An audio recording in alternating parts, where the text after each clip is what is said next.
Ora, muito boa tarde a todos. Sejam muito bem-vindos a este evento muito especial, organizado pelo Ateliê 24 e pela Tertúlia Letras com Vida. O nosso convidado muito especial é, como já puderam perceber, a Rainha de Inglaterra, não, Rui Zinck. E para aproveitar o facto de termos aqui um convidado muito especial, decidi fazer uma pequena biografia sobre ele. Uma biografia que, vamos todos perceber, conta alguns aspectos que até agora estavam por revelar da vida de Rui Zinck. Rui Zinck é um extraordinário e raríssimo espécime de mamífero caixa de óculos, que encontrou o seu habitat ideal no meio das grandes cidades. Zinck, da família dos Zinckiae lusitanium, tem várias características peculiares que o distinguem de qualquer outro tipo de mortal. Faz os seus tempos livres entre algumas aparições eventuais nos meios de comunicação social, dá aulas e, pasme-se, ainda exercita as pontas dos dedos à frente do teclado a escrevinhar romances. O mais recente é este, que está aqui connosco, o Livro Sagrado da Factologia, que foi logo elogiado pelo governo dos Estados Unidos da América e entrou diretamente no top dos livros de não ficção. Além das coisas normais que um ser vivo faz pela sobrevivência, Rui Zinck ainda se diverte a preparar planos maquiavélicos de controle total do universo e arredores, enquanto passa horas a ser uma diva do Facebook. Para quando o Instagram? Perguntamos nós. Para além disto tudo, Rui Zinck foi vencedor de 3 edições consecutivas do Festival da Canção. Ninguém sabia disto porque foi só no duche. Rui Zinck, muito obrigado por estar aqui connosco. Obrigado eu, Rui Alves da Costa. Rui Alves da Costa, exatamente. Pode ser Rui Alves da Costa, mas cá por Rui Alves da Costa.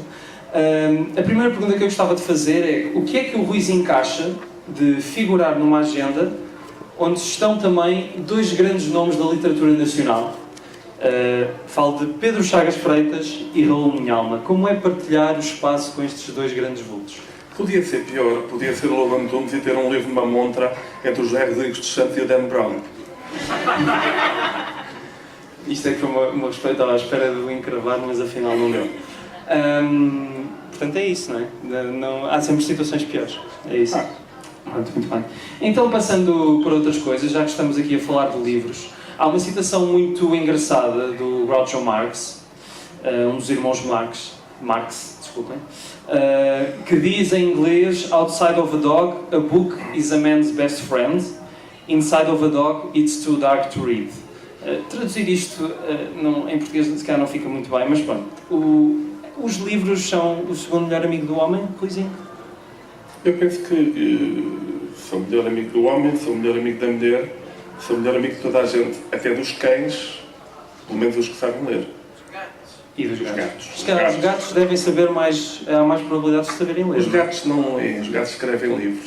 Quer dizer, e os cães não podem mesmo, porque não têm capacidades para tal. Bom, eu escrevi há uns anos, e eu agradeço a oportunidade para fazer publicidade, um livro chamado Osso. Exatamente.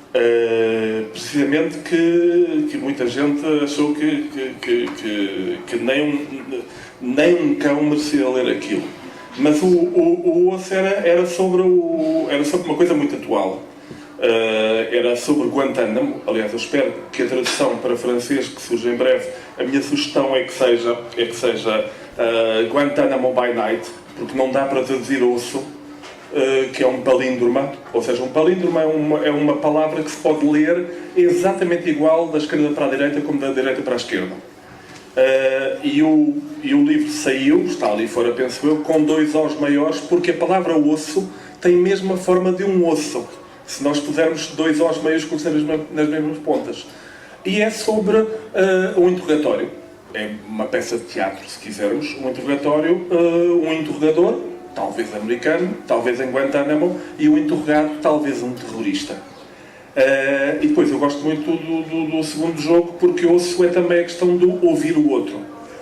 Ora, o livro que era sobre Guantánamo, essa metáfora do século XXI, podia ser agora lançado. O meu editor é muito nabo a fazer promoção, eu tenho que fazer por ele, mas podia ser agora relançado como o primeiro livro sobre a questão catalã.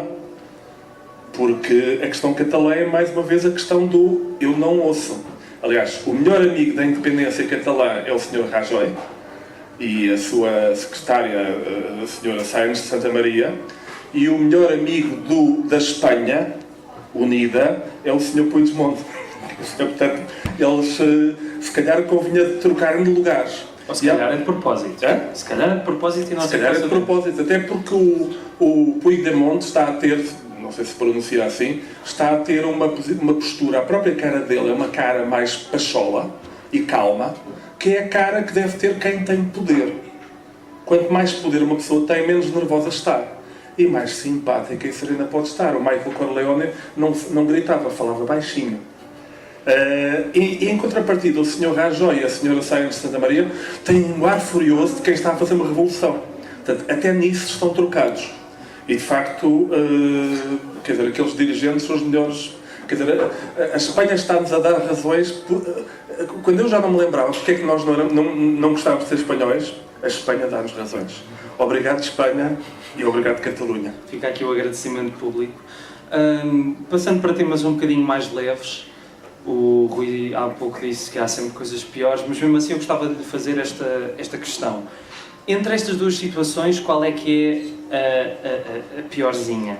Nunca ter ganho o Prémio Nobel ou só falar em si quando alguém se lembra da Noite da Má Língua?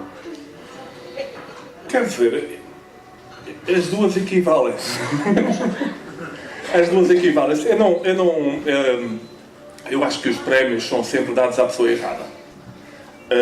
Até porque o sistema de prémios literários em Portugal é corrupto. Quando eu digo corrupto, não estou a dizer corrupto porque a queixar-me que não me aconteceu a mim. Não, já ganhei alguns prémios literários em Portugal e foi por corrupção. Eu até sei porquê, até não vou contar a história porque embaraçava as pessoas, mas foi tão corrupto como o Sr. Salgado Nogueira ou outras questões. Os prémios literários começam por ser corruptos porque não há objetividade em arte. O que significa que uma coisa que o indivíduo diz, isto é uma merda, o outro diz, não, mas é uma merda encantadora. Quer dizer, é simples. Alguém põe um penico em cima de um pedestal e há uns que dizem, isto é um penico, e há outros que dizem, não, isto é um ready-made. E isso muda tudo, a perspectiva muda tudo. O que acontece é que eu tenho de facto azar, porque no ano em que eu faço um livro barroco, eles dizem, não, agora queremos livros simples e claros. No ano em que eu faço um livro simples e claro, eles dizem, não, agora o que queremos é barrocos. E de facto, neste meio corrupto, repito, corrupto, em que devia ser tudo preso, porque os júris literários começam por não ler os livros aos quais dão prémios.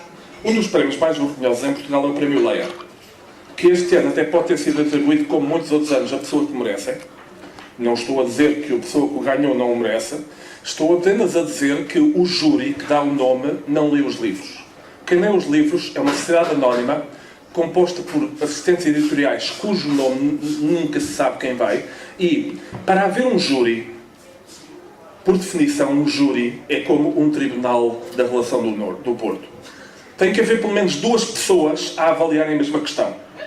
Quando uma das pessoas, um juiz, é o que faz o acórdão, e o outro juiz assina, ali na diagonal eu estava com prazer de escolher nos vídeos, isto é corrupção. Porque das duas uma, ou basta um juiz, ou se há um júri com 2 ou 3, então é porque é importante que haja esse confronto de cabeças pensantes e de cabeças que sabem ler. Ora, como há tantos livros na maior parte dos prémios literários, a certa altura as pessoas dizem, 200 livros vezes 200 páginas, nós não vamos conseguir ler esta porra. E então o que acontece é que começa logo aqui a corrupção. Corrupção é quando as pessoas podiam ser competentes e decidem ser incompetentes. E ao aceitarem ser membros do júri literário, estão a aceitar ser incompetentes. Eu era júri do Prémio de Conto da FNAC durante alguns anos. E também até o ano em que, era isso. Do livro de prosa, até o ano em que de repente eles decidiram não só fazer o prémio para contos, como aceitar tudo online. O que significa que eu percebi atempadamente, se posso usar este advérbio, criado no Parlamento, eu decidi a certa altura, disse, calma aí, eu não vou conseguir ser competente. Ou seja, eu não vou conseguir sequer ler os livros, ler os contos. Estes estão-me a meter de malhada. Depois disseram, mas alguém lê por ti, depois vem uma triagem. Mas haver uma triagem para alguém que não dá o nome é errado. As pessoas, quando gastam dinheiro em enviar o livro, E enviar o livro para o primeiro layer custa dinheiro, é um investimento grande e a pessoa fica ali na expectativa, porque se uma pessoa só concorre para ganhar, e depois muitas vezes é defraudada e de repente descobre que dos 300 a 400 livros que concorreram, alguns deles enviados com custos do outro lado do Atlântico, de outros países, depois descobrem que só 10 livros, às vezes nem 10 livros, chegam ao pomposo júri que achou que aceitou fazer de fachada. Aceitou fazer de frontman. Pode ser o Manuel Alegre como presidente, pode ser o Pacheco Pereira, pode ser, é geralmente um tonto qualquer que acha que ser senador num país da treta vale alguma coisa. E o que acontece é que isto é errado, isto é defraudar as pessoas. Mas, quando as pessoas todas dividem os livros, é muito livro, olha, Rui, eu confio na tua honestidade, tu levas uns 30, eu levo uns 30 e assim facilitamos. A verdade é que o livro só é avaliado por um júri se nós lemos os mesmos 30 livros. Aí há contraditório. Há duas opiniões subjetivas, mas pelo menos há duas opiniões subjetivas honestas. Os dois somos grandes leitores, os dois somos pessoas firmadas na sociedade, os dois não fomos ainda acusados de assédio sexual em 1980. Ainda. Tu não vais ser porque não eras nascido, mas eu arrisco-me. Quer dizer, eu posso ser o Kevin Spacey português, não ponha pau. Mas o que acontece então aqui é simplesmente isso, é que não há condições para ser honesto e as pessoas acedem a participar numa fraude. E depois, por preguiça, eu até desconfio do teu gosto. Mas eu não vou confrontar-te e dizer, deixa-me lá ler os teus livros, porque dá trabalho. E assim lá vamos cantando e rindo, aceitando tudo. Mas, em Portugal, o plágio compensa. Eu não podia descobrir que uma pessoa que plagiou, eu estava todo contente por ir fazer um prefácio para uma coisa importante, e descobri que, a seguir, para outro livro, convidaram uma pessoa que foi apanhada a plagiar. Só que há pessoas que, quando plagiam, são feias e más e castigadas para o resto da vida, como a Clara Pinto Correia, e há outras que passam dos pingos da chuva, porque têm amigos. Portanto, hoje vamos estar a lavar roupa suja, não é verdade? Sempre. Muito bem. Enfim, estas são as únicas oportunidades que eu tenho de, por um lado, me fazer ouvir, ter um microfone à frente. Ou depois, se eu lavar roupa suja, isto aumenta o teu podcast. É a única forma de termos audiência hoje em dia. Em vez de sermos 10 pessoas, somos 20. Acho que faz sentido. Mas, pegando na questão dos prémios, para quem não sabe, o Rui Zinck dá aulas numa unidade curricular denominada Literaturas Marginais, na FCSH, que são, lá está, as literaturas que não costumam estar nos pódios dos prémios ou da crítica literária. E no ano passado nós vimos uma pessoa completamente inesperada ganhar aquele que é tido como o prémio máximo da literatura, o Bob Dylan. Eu acho que foi uma tentativa de uma academia bastante conservadora e que lá está, bastante duvidosa, de tentar mostrar que conseguia ser rebelde. Uau, somos todos espetaculares. E eu gostava de perguntar ao Ruizinho se acha que será possível algum dia termos o Nobel atribuído, sei lá, ao Alan Moore ou ao Neil Gaiman, ou se é mais provável o Pedro Chagas Freitas receber primeiro. Já esteve mais longe. Eu não gosto de bater no ceguinho, portanto não...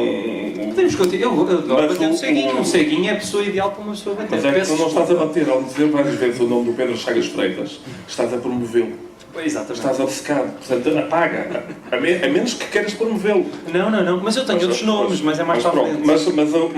Mas não é um rival, não é isso. O Alan Moore ou o Neil Gaiman, eu sinceramente gosto do Neil Gaiman, mas não o respeito. Aquilo é fantasia a mais, é pasticha a mais. Eu divido os artistas daqueles bons entre os tipos que tentam mudar as coisas estruturalmente, rasgam qualquer coisa e o livro passa a ser um livro necessário, que depois, a partir do qual florescem muitos outros livros variantes, livros que inspiram, e os outros que não são, que são bem feitos, são muito bem esgalhados, mas pouca coisa ali há de novo. Eu gosto do Neil Gaiman, mas acho que ele não diz grande coisa de novo.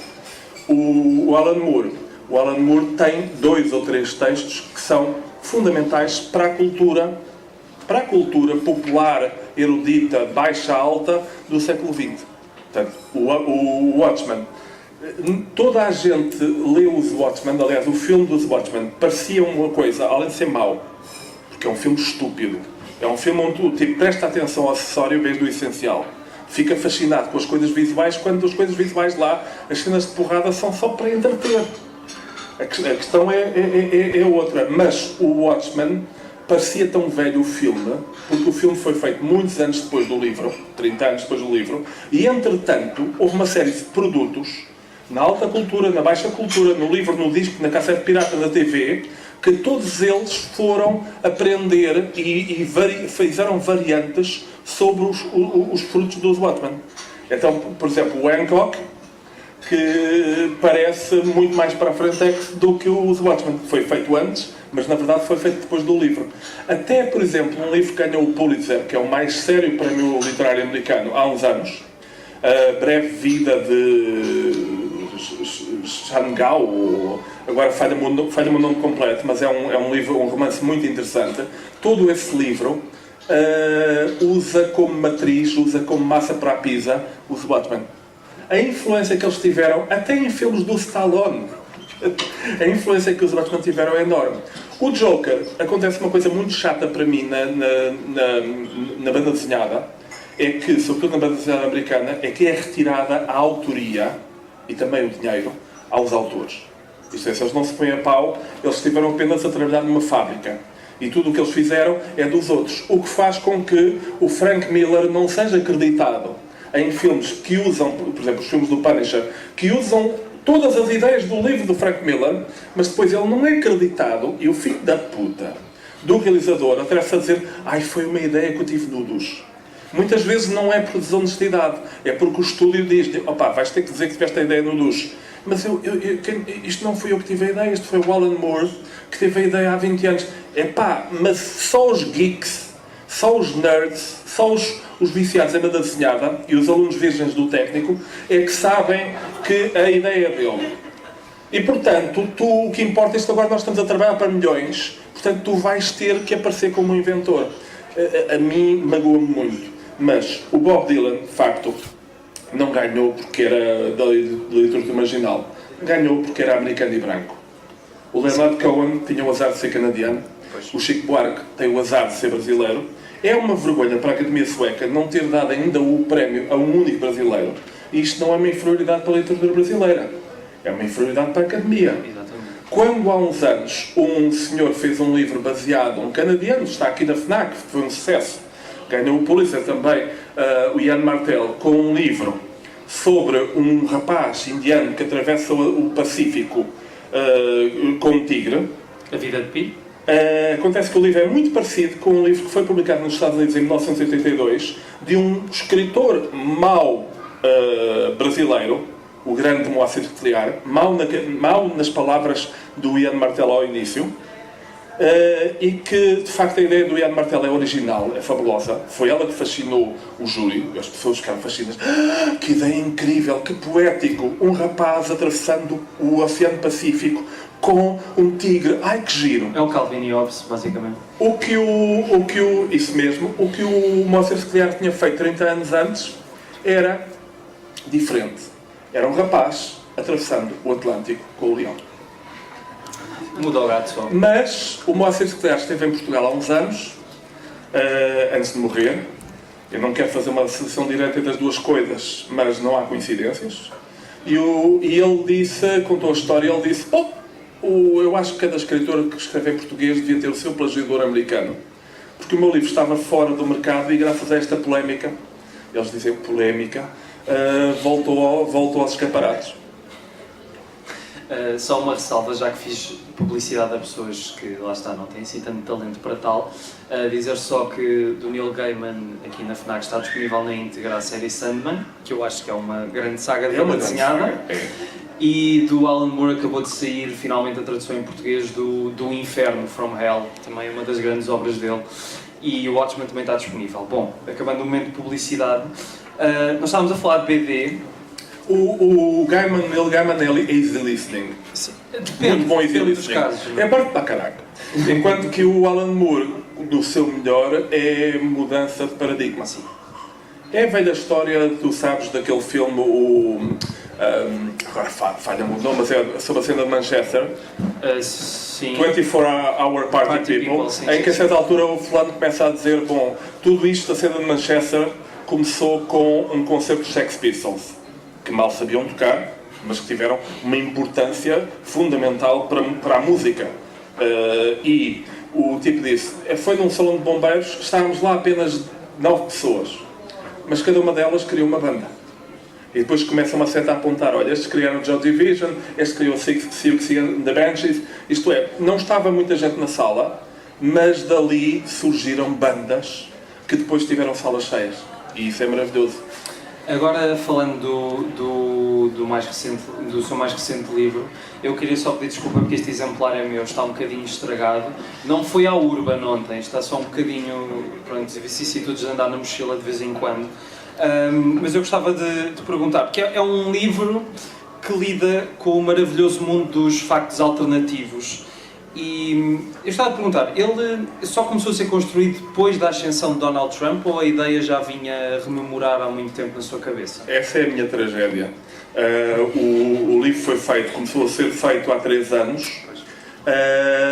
e eu não inventei a questão da pós-verdade. A pós-verdade e o facto, a negação dos factos, o spin já existe há muito tempo. Ou seja, recentemente começa a estar na moda a pós-verdade e começar-se um termo técnico quase. Mas a ideia de ter alguém na equipa que ajuda a mudar o problema, que ajuda a mudar a atenção, isso já existe há muitas décadas. Quer dizer, é o caso do Bill Clinton, que é acusado de um escândalo sexual e no dia seguinte bombardeia a Sérvia. Quer dizer, isso acontece. Há, aliás, um livro maravilhoso de um senhor chamado Larry Beinhardt, não sei se está publicado em português, chamado American Hero, e que deu o filme Wag the Dog, Manobras na Casa Branca. Isso estava a pensar para o livro é muito melhor que o filme, mas não tiveram coragem de fazer o filme à maneira, porque o livro diz, a tese do filme é que há um escândalo que vai ser revelado daí a 2 dias, e é chamado um homem, um spinner, um homem para criar uma manobra. E ele cria uma guerra, a melhor manobra de todas. E o que é, não há, a melhor forma de apagar uma dor que tens no pé é dar-te com um martelo na cabeça. Deixa-te prestar atenção à dor no pé, juro-te, sério. Um dia foi-me falar comigo e eu resolvo o problema. Melhor que um médico. Mas o que acontece ali naquele filme é que eles inventam uma guerra com a Albânia, que é um país que, do ponto de vista americano, nem ninguém sabe onde fica. Mas, no livro, a tese do livro é muito engraçada, é dizer que a guerra toda, a primeira guerra do Iraque, foi toda uma encenação feita pelo Spielberg. E é muito mais engraçado, o livro é uma maravilha. Portanto, a questão do manobrar, digamos que existe desde a antiga Roma, pelo menos que nós sabemos que existem manobras, conspirações, todo esse jogo de política. Depois temos o grande livro, que é o Príncipe do Maquiavel, há 500 anos, que é um livro que toda a gente devia ler, porque é muito divertido. E o livro tem esta ambiguidade estranha, que é, o livro é para ensinar os príncipes deste reino, os Passos Coelhos, os Costa, etc., a manipularem as massas, as pessoas, ou é para ensinar as pessoas a defenderem-se dos príncipes deste reino? Eu acho que, na verdade, o Maquiavel não era um maquiavélico, não era um cínico. O Maquiavel, na verdade, era um rebelde que estava a fazer aquilo que um livro deve fazer, que é ajudar as pessoas a terem um instrumento para se defenderem dos outros. Agora, aqui há um momento em que, a certa altura, eu digo, olhem que ainda vamos ter o Trump a ganhar. E isso foi escrito antes do resultado das eleições, só que o livro era para sair em setembro e acabou por sair só depois. Então seria um livro profético. Não é que fosse uma grande profecia, porque acho que metade do mundo... Não, não é uma profecia. Eu tirar a moeda ao ar e é como fazem os astrólogos todos os anos.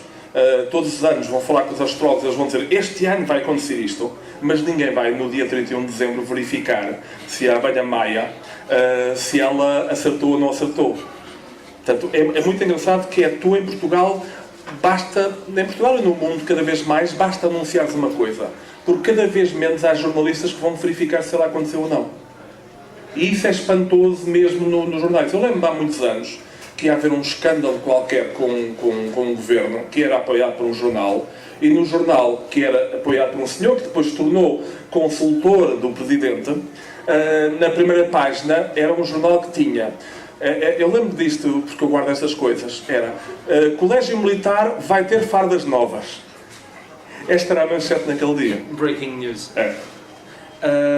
Falando ainda do livro sagrado da factologia, eu acho interessante não diria que é uma obsessão, mas eu sei que o Rui tem um grande interesse pelas distopias e, em parte, podemos dizer que o destino turístico é mais ou menos uma distopia, a instalação do medo também, e aqui, além de também fazer a sua cota parte de fantasia, que afinal não é assim tão fantasiosa, que é um pouco a base das distopias, ainda vai buscar referências bastante óbvias à Laranja Mecânica de Anthony Burgess. Como é que isso foi assim, só apeteceu-lhe naquele dia? Apetece-me.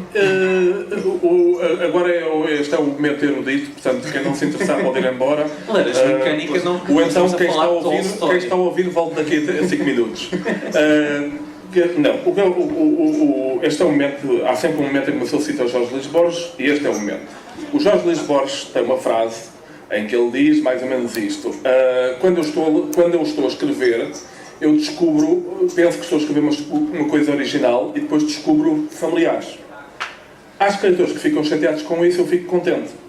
A mim acontece muito, quando estou a escrever uma ideia que eu acho que é única no mundo, à medida que eu avanço nela, e depois quando releio antes de publicar, nota, a diferença entre profissionais e amadores é que os amadores ficam contentes com a primeira porcaria que escrevem, os profissionais leem o que escreveram.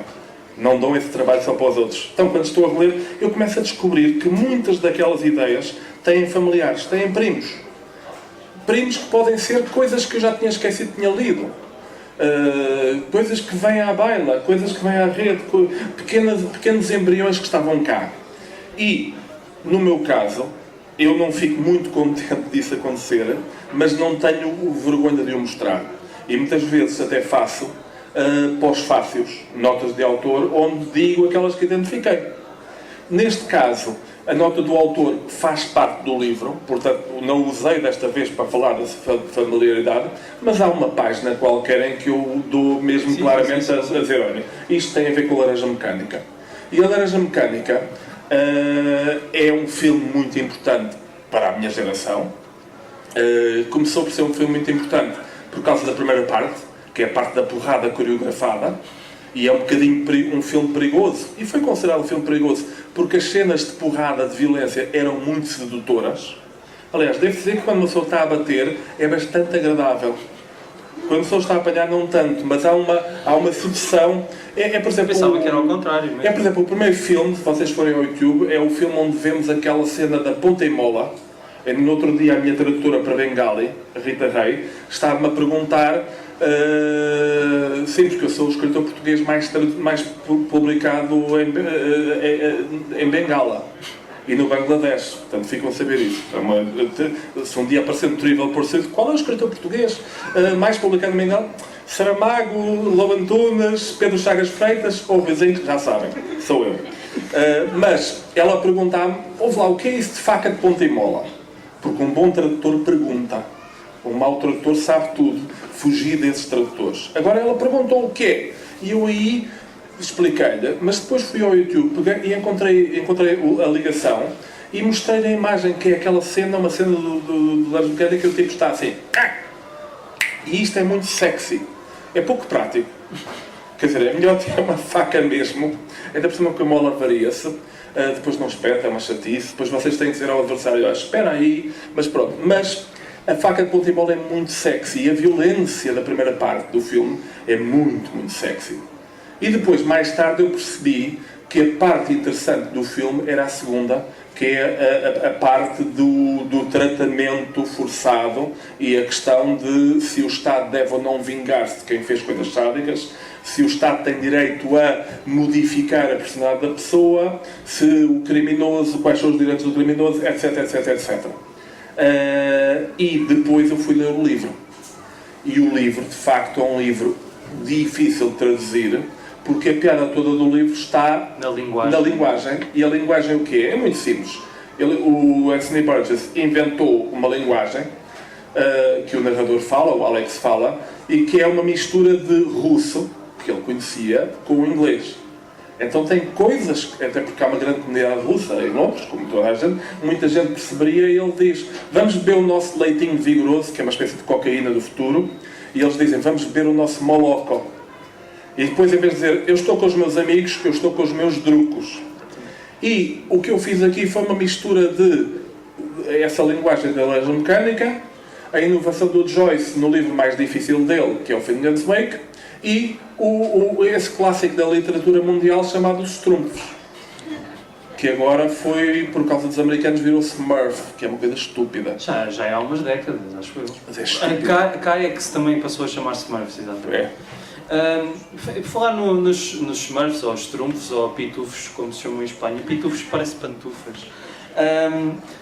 Estava-me a lembrar, houve uma altura em que saiu um estudo qualquer em que dizia que os trunfos viviam numa sociedade comunista, e por falar em interpretações assim peculiares dos livros, não sei se o Rui há pouco tempo viu que um dos grandes clássicos da literatura americana, que é o To Kill a Mockingbird, que fala de questões como o racismo e a escravatura e etc., foi um livro proibido no Mississippi, ou seja, foi retirado das listas de leitura obrigatória do Mississippi por ter, e estou a citar, linguagem demasiado elaborada para as crianças.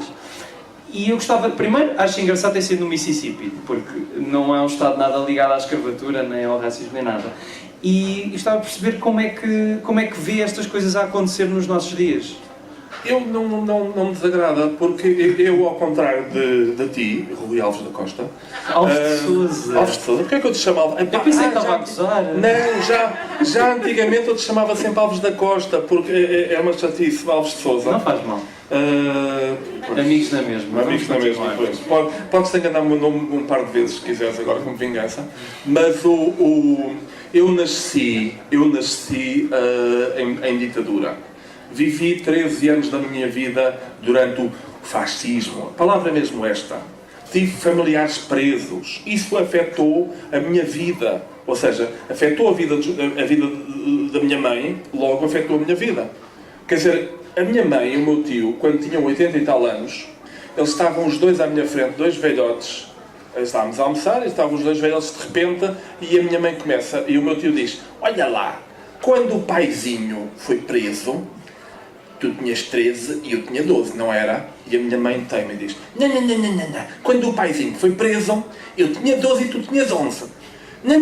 E andaram para ali numa teima. E eu fiquei assim fascinado que eu disse, estes dois velhos estão ainda presos no momento que definiu a vida deles, quando eles tinham ou 10 anos, ou 11 anos, ou 12 anos. Ficaram presos ali. Houve uma amputação. Como acontece com uma criança que é violada e que fica amputada. Fica com o futuro todo constrangido. Portanto, eu cresci nesse meio, eu cresci com uma hipersensibilidade à ditadura, com um pó a tudo aquilo que aquilo representava, e ao politicamente incorreto, ou politicamente correto, ou politicamente fascista, que eram aqueles livros infantis, que era a censura, que era aquela sociedade, que era a PIDE. E choca-me muito, mas eu vi isto, porque eu morava por cima do Recio, que logo no dia 25 de Abril, houve dois fenómenos incríveis em Portugal. Primeiro, deixou de haver fascistas. Toda a gente, até os speeds, queriam inscrever-se no PC. Era uma alegria. Segundo, toda a gente era desde sempre democrata, só que discretamente. E a terceira coisa foi que no dia 26 as pessoas começaram a protestar, a dizer, isto não é democracia nem é nada. Isto já não é democracia. Que é como, por exemplo, agora o mundo do PSD, isto agora não, é uma ditadura de político correto, os jornais são todos de esquerda, as TVs, quer dizer, não sei em que mundo é que eles vivem. Mas, de facto, há gente a protestar. Ora, é ridículo aquilo que tu contaste. É ridículo que no Mississippi, of all places, agora estejam a censurar o Mark Twain, estejam a censurar a Harper Lee, estejam a censurar livros porque não têm a linguagem certa e que haja esta ditadura de político correto. Mas eu vejo isto como vejo com o sorriso infantil, como que vejo as greves, muitas delas tontas, no ano de 74 e 75. Como é normal, quando o barco está muito inclinado para o outro lado, quando finalmente aquele dá demasiada volta. É uma reviravolta em que há também um exagero. É como a história do assédio sexual. Eu acho um exagero o assédio sexual, as acusações, uma pessoa olha, acha um exagero. Mas a verdade é que este exagero vem contrapor milhares de anos de exagero. Não sei quem é, mas pronto, mas disse-me a Deus e eu sou educado. Mas milhares de anos em que eu digo milhares de anos, mas em tempos recentes, décadas e décadas em que isso era norma. Ou seja, desde a escravatura, vocês vejam um filme chamado Antiga Roma, em que uma pessoa que pode dispor do corpo do escravo, se isso não é assédio, onde é que está o assédio? Portanto, é o assédio levado ao extremo. É a violação legal. Quer dizer, a escravatura brutal em período de guerra, a escravatura brutal na Europa, no século XX, não foi há 30 anos, foi hoje, é fresquinho. Até o cardeal Ratzinger, que ainda está vivo, foi da juventude hitleriana. Tinha 16 anos, mas foi da juventude hitleriana. O que significa, não vou culpá-lo por ser, pode ser, pelos vistos, pode ser Papa, tendo sido da juventude hitleriana. Já se tivesse sido o PC, se calhar era mais difícil, mas a verdade é que foi. Ou seja, está fresco. Há pessoas vivas, de tempos em que as pessoas eram maltratadas e tudo mais. E nos anos 40, 50, 60, 70, 80 em Portugal, o assédio era normal. Nas faculdades, quer dizer, a maior parte das pessoas seria virgem se não houvesse alunos ou alunas para comer. Quer dizer, isto era uma prática tolerada. Os políticos faziam livros, quando um Giscard d'Estaing um dia fez um livro sobre um romance. O que é que foi o romance? Um político importante, eu, que conhece uma jornalista ambiciosa, ela, mais jovem, e os dois têm um amor tórrido. Usar o poder para ser sedutor era uma prática normal. Ok? Portanto, neste momento há uma espécie de caça às bruxas. Há um exagero, mas eu vejo esse exagero com o sorriso nos lábios de quem diz: é um período de carnaval. E neste caso, o politicamente correto, eu sou, se calhar, a única pessoa em Portugal e no mundo que gosta do politicamente correto. Gosto. Porque quando eu vejo uns tipos que dizem esta ditadura agora do politicamente correto, eu vejo sempre um sacana de um fascista escondido que nunca protestou quando havia mesmo ditadura, nunca protestou quando havia mesmo perseguição, estava caladinho. Vejo um sacana que estava muito bem com aquela paz. Ok, calma, pronto. Mas acho que estamos a falar de, pelo menos o Rui falou do Mark Twain. Eu acho que é um caso, são dois casos um bocadinho diferentes, porque a Harper Lee escreveu um livro décadas depois do suposto fim da escravatura e onde as coisas estavam um bocadinho a mudar. É um livro bastante pacifista e que acho que não deixa isso em dúvida. Sim, acho eu. Obviamente. Já o Mark Twain, nós não estávamos lá e provavelmente, se calhar, a sátira é feita de uma maneira que pode ser um bocadinho mais ambígua, não é? Quer dizer, são dois casos diferentes. Agora sou eu que não percebo essa distinção. Não percebo mesmo. São de contextos diferentes, quer dizer. Claro que são contextos diferentes, eu acho que é mais compreensível as pessoas censurarem o Mark Twain do que censurarem a Harper Lee. Okay. Não digo que o faria, mas que compreendo, porque as pessoas podem achar que pode não ter uma leitura, pode ter mais do que uma leitura. Não sei. Okay. Estou a dizer isto do meu alto da minha ignorância e dos meus 22 anos. Não, isto é uma entrevista muito democrática. Primeiro eu enterro o meu e depois enterras tu. Continua. Eu estou a gostar. Já acabei. Então, vamos falar de uma pessoa bastante corajosa e de que o Rui gosta muito. Estou a falar do José Vilhena, que um dos grandes humoristas de tudo em Portugal, não só da literatura, e que tem vindo a regressar às livrarias graças à E-Primatur, que tem vindo a lançar vários livros dele. O último tem um título curioso, O Filho da Mãe. É o livro que reúne a trilogia que traçou definitivamente os contornos do homem português e da senhora sua mãe. Eu acho que é um título delicioso. E porquê é que, para o Ruizinho, este autor continua tão importante e tão atual? E acho que não pode sequer ser censurado de alguma maneira, porque senão isso poderia conotá-lo à forma como ele era censurado no antigo regime, não? Sim. E há aí uma pergunta? Estava a perguntar porque é que acha que ele continua tão importante e tão atual? O importante e o atual, qualquer pessoa, qualquer escritor continua importante e atual enquanto houver leitores que o achem. Quer dizer, isto é essa a maravilha da arte, é que pode sobreviver, se houver interessados, sobrevive à morte física do autor. E neste caso, o Vilhena ou seja, o Vilhena tem um lugar histórico muito importante. Foi a única pessoa que, antes de Vice-Grilo, fez humor escrito, regular e com forte carga política. Foi o autor mais censurado pelo Estado Novo. Facto. E eu lembro uma vez um tipo do Expresso a telefonar-me a dizer: olha, eu fiquei surpreendido ao ver isto. E eu disse: olha, você ficou porque é parvo. Quer dizer, a parte do é porque é parvo só pensei, porque não se deve nunca ofender as pessoas do Expresso. Têm poder, ok? Mas disse: olha, não é uma grande surpresa. Mas o Vilhena era fascinante, porque era uma espécie de Clint Eastwood da literatura portuguesa. Era o mesmo um cavaleiro solitário, isto é, não estava integrado em nenhuma das seitas que ainda hoje mandam no negócio cultural português. Não estava ligado nem ao poder do PC, nem ao poder do PS, nem à maçonaria, nem ao Pusdei, e isso é fascinante. E era autor, era ilustrador, era o capista, e era o próprio distribuidor, e era o próprio proprietário dos livros. Portanto, ele criou uma indústria que se aguentou financeiramente durante bastante tempo, porque percebeu que não podia depender de ninguém. E os seus livros eram muitas vezes populares, eram muitas vezes muito esgalhados à pressa, eram sobretudo aventuras pícaras, e ele fez sobretudo livros, fez cerca de 70 livros antes de Cirilo, é uma quantidade enorme, porque havia uma coisa perversa na ditadura do Estado Novo. Era tão pérfida que a dada altura não censurava os livros. Censurava a imprensa, censurava a TV, censurava o cinema, censurava as artes com impacto popular, mas os livros, eles diziam: epá, tão pouca gente sabe ler, não precisamos de fazer censura a priori, basta fazer censura a posteriori. Basta ter sobre a cabeça do editor a ameaça de que os livros podem ser apreendidos. Mas é pérfido e é um indicador da perfídia e da inteligência do Estado Novo a ideia de não haver censura prévia para os livros.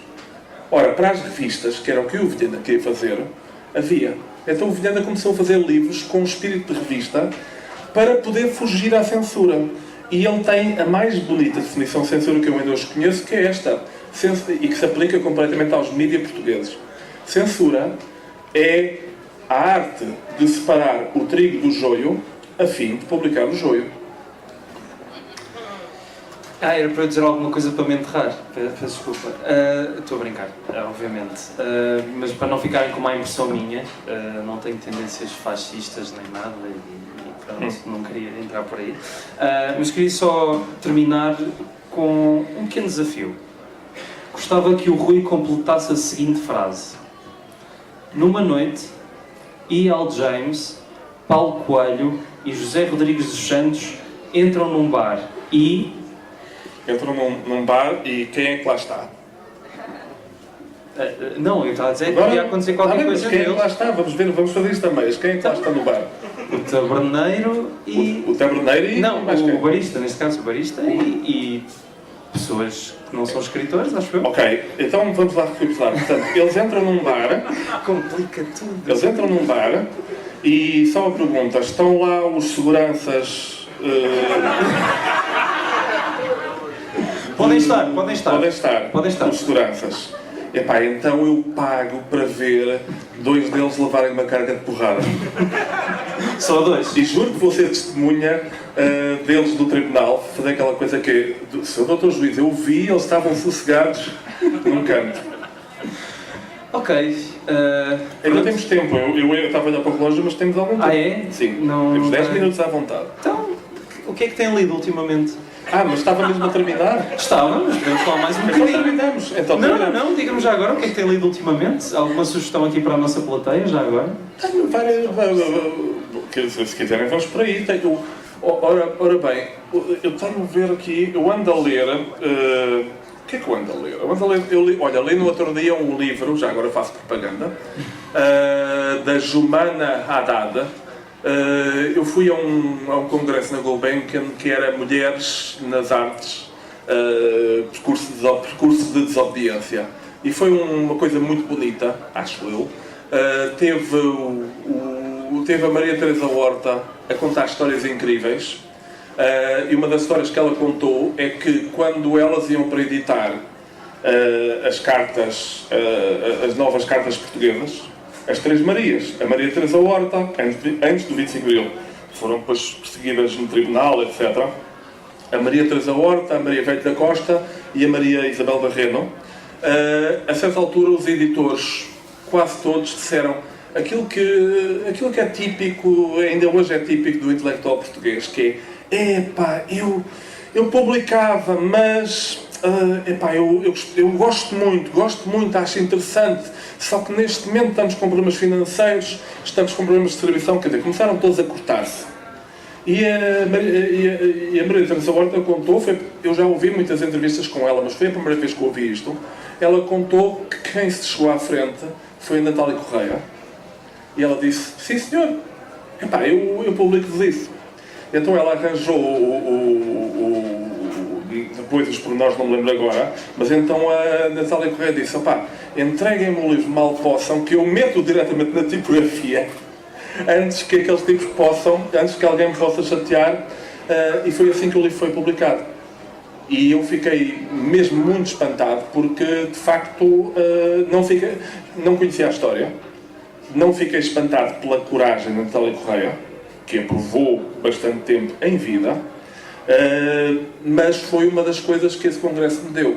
Depois, quem é que mais... Houve uma mesa em que até apareceu a Rita Blanco lá sobre cinema, houve uma série de mesas, e eles decidiram abrir e fechar o congresso com 2 homens. E ter como moderadores das mesas 2 homens. E houve logo umas pessoas que disseram, porquê é que os moderadores vão de ser homens? Bom, primeiro porque um congresso feminista ou um congresso sobre mulheres nas artes, com esse impacto implícito, não tem que ser só para meninas. Ou seja, não tem que ser uma versão feminina do Menina Não Entra, o livro da bolinha. E segundo, geralmente as conversas entre homens, e são entre homens, por exemplo, neste caso é evidente, pelo menos do teu lado. Mas é para eu sair? Quer que eu... Não, é por causa da barba. Traço sexual secundário. Mas o que acontece é que de facto, em tantos debates, a moderadora é uma mulher encantada com os homens ali, acharam graça, a Inês Pedrosa e a Patrícia Reis acharam graça a ter o contrário, a ter homens encantados com mulheres intelectuais, inteligentes e criativas e etc. E convidaram-me, foi uma honra para fechar aquilo. E vai aquela coisa, mas você é feminista, quer dizer, eu não sei o que é que sou, mas sei que há tantas mulheres machistas. Aliás, o Marx disse isto muito claramente, que é o capataz é sempre oriundo da classe explorada, nunca da exploradora. Portanto, cada vez que tiverem uma amiga a dizer os meus amigos são homens, estou farto daquela gaja, essas gajas são todas umas putas, são todas umas vacas, tem aí uma mulher que é machista, mesmo sem saber que o é. E eu também sou machista sem saber que eu sou. E sou porquê? Pela mesma razão, porque sou um bocadinho fascista, porque nasci num tanque, que era este país, onde esses valores eram dominantes. E era o que faltava o meu subconsciente não estar salpicado. Se o da minha mãe e o do meu tio estavam salpicados por um momento que foi a prisão do meu avô, também eu fiquei salpicado por ir àquela escola, por ler aqueles livros, por viver naquele meio. A primeira vez que eu apalpei uma rapariga, ou seja, a primeira vez que eu fiz assédio sexual, isto é uma estreia. É uma estreia junto ao... Estou a adorar o exclusivo. Não, é um exclusivo. Eu tinha 6 anos. E sabes porquê? Eu ainda hoje tenho vergonha daquilo, mas o que aconteceu foi simplesmente o poder do grupo, não, isto é catártico. Tu tens que mudar de curso, olha, tu em literatura não prestas, mas como psicanalista se calhar safavas. Mas, é uma opinião, mas não porque tem jeito para pôr as pessoas a falar, mas isto que aconteceu, eu lembro perfeitamente. Consigo, não é preciso muita coisa, fala só assim. Mas eu lembro perfeitamente do episódio. Foi no Jardim do Torel, eu estava na Escola 29, e a certa altura, a pressão do grupo, e reparem, naquela idade, 2, 3 anos, é uma diferença toda. Eu era miúdo, estava pela primeira vez na escola primária, e o grupo os rapazes têm uma iniciação ritual, extremamente precoce, que era ir apalpar as raparigas do piso de cima. Portanto, as raparigas tinham o seu apartheid no andar e nós tínhamos aulas no piso terra. Mas havia um momento em que nos cruzávamos e eu tive que ir dar um apalpão numa rapariga. Devia ter, pai, uns 12 anos. Então Porque não a era certa 6? altura, eu tinha 6. Ah, ok. Ela tinha para aí uns 12, porque a certa altura um rapaz, que seria talvez o namorado dela ou qualquer coisa, pegou em mim, levou-me no ar e eu fiquei ali a espernear. Não só o apalpão resultou mal, não só eu não tinha vontade nenhuma, com 6 anos, mas tinha que ser para ser homem. Um gajo vai lá, isto era prova que não és maricas. Como ainda por cima me correu mal. Mas isto era a cultura daquele tempo. Ou seja, eu cresci neste mundo. O que significa que há, obviamente, um grunho em mim. Há um português, como é que não havia de haver um grunho? Há um imbecil em mim. Há um idiota em mim, porque, apesar de tudo, Lisboa fica a 180 km de Coimbra, o que já é uma senhora distância, mas não é suficiente. E, portanto, é aquela coisa, quer dizer, há um pesadão em mim. E o que acontece é que há duas ideologias.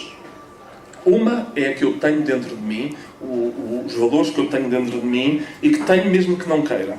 E a outra são os valores que eu escolho ter. E nós todos temos isto em nós. Nós todos queremos ser bons, queremos ser simpáticos, não queremos ser mesquinhos, queremos ser generosos, queremos, quando virmos alguém a ser agredido, não ficar indiferentes. E, pelo contrário, ir vir, mesmo com algum risco físico. Queremos ser solidários.